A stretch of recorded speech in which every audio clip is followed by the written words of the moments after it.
Kutaura kwatiri kuita kudai so, aiwa politics dzemunyika yeZimbabwe aiwa dziri kunzi dziri kupisa nokuda kwesuccession dispute aiwa yauya iyi iri kukotaurwa kwese kwese. Vanhu vari kuona kuti aiwa vari kupisa apa. Toona kuti panapa pane nhau inobuda panapa the Standard newspaper chinzi aiwa knives out for Vice President Constantino Chiwenga as a ZANU-PF succession war brew. Hazvipere mushe sanapinda mashoko anobuda nyogwa panapa kuti aiwa Vice President Constantino Chiwenga panguva yakaoma aiwa vari kuplanirwa mastrategies ekuti aiwa vasakwanise kuatena the succession.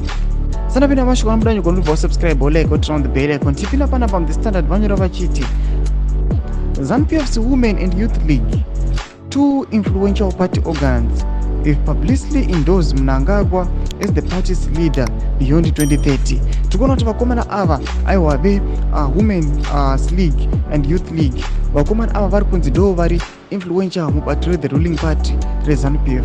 Vari kunzi vauya manje vauya vakaendosa mutungamiri wenyika yeZimbabwe vamasonda Mnangagwa vakati aiwa mutungamiri wenyika ngaatonge beyond 2028 atonge kusvika 2030 vachiti aiwa VP Chiwenga must be sidelined.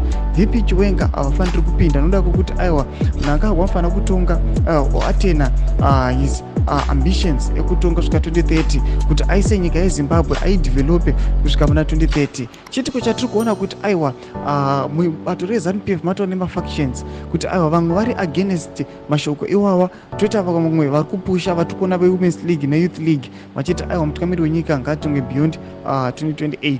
Kutidze mafungiro enyu moti kudii pamusoro pekusideline kwakaitiwa VP Chiwenga kwavari kuitiwa uko vatiri kuona kuti aiwa nyika yeZimbabwe yakunosvika pama-elections muna 2028.